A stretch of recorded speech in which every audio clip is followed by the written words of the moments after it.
સામાન્ય રીતે એવી ફરિયાદો મળતી હોય છે કે અમદાવાદ મહાનગરપાલિકા જનતાનું સાંભળતી નથી, પરંતુ હવે આ પાલિકા મુખ્યમંત્રીનું પણ માનવા તૈયાર ન હોય તેવું લાગી રહ્યું છે। મુખ્યમંત્રીએ ટકોર કરી હતી કે રસ્તો સારો થયા બાદ કોઈ ખોદકામ ન કરવું, જો ખોદકામ કરવાના હોય તો રસ્તો સારો કર્યા પહેલા કરો, પરંતુ નગરોડ પાલિકાએ માત્ર 10 દિવસ પહેલા જ બનાવેલા રસ્તા ઉપર ખોદકામ શરૂ કરી નાખ્યું અને હવે સ્થિતિ એ થઈ છે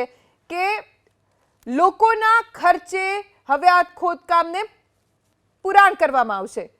અમદાવાદના મેયર મેડમ મુખ્યમંત્રીની સૂચનાઓ તો આપ ધ્યાનપૂર્વક સાંભળો। શેઠની શિખામણ ઝાપા સુધી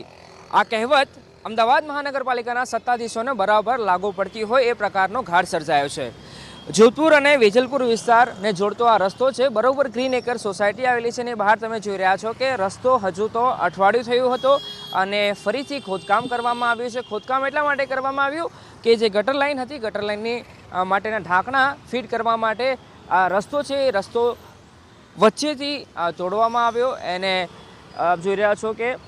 જે ડામર હતો એ ડામર કાઢીને સાઈડમાં રાખવામાં આવ્યો છે। જો કે રાહતની વાત એ છે કે ઢાંકણા લાગી ગયા છે, પણ જે ડામર હતો એ હજુ પણ યથાવત રસ્તા પર જ જોવા મળી રહ્યો છે। પણ ટૂંકમાં કહીએ તો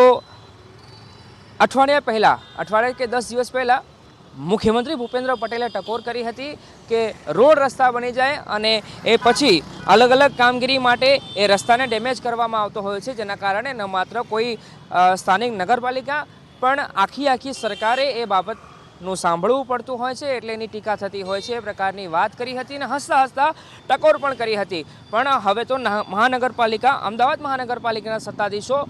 મુખ્યમંત્રીની ટકોરને પણ અવગણના કરી રહ્યા હોય એ પ્રકારની સ્પષ્ટ પરિસ્થિતિ અમદાવાદ શહેરમાં જોવા મળી રહી છે, કેમ કે ટકોર બાદ પણ ફરી એકવાર રસ્તો છે એ મુખ્ય રસ્તો છે અને રસ્તો હજુ તો અઠવાડિયું 10 દિવસ થયા બન્યોને, અને એટલામાં જ ફરીથી એ રસ્તા પર ખોદકામ કરવામાં આવ્યું ને ખોદકામ એટલે માટે કરવામાં આવ્યું હતું કે ઢાંકણા ફિટ કરવાના હતા। અને અહીં જુઓ સવારનો સમય છે ત્યારે મોટી માત્રામાં અહીંયા વાહન ચાલકોની અવર જવર જોવા મળતી હોય છે, એટલે એ લોકોએ પણ આ રસ્તાની વચ્ચે ખોદકામ કરવામાં આવ્યું છે અને હજુ ડામર પડેલો છે, જેના કારણે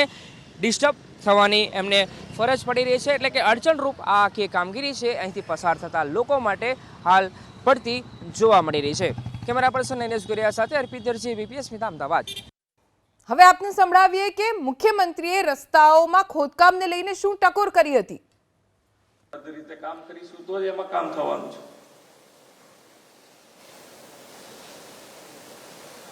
અને કોઈ ક્વોલિટીમાં બાંધછોડ કરવાનો થતો એ તો દબાઈને તમે સમજીને જ ચાલો।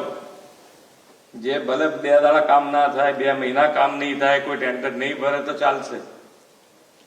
પણ બાંધછોડ કરવાની થાય નહીં એવી રીતે કામ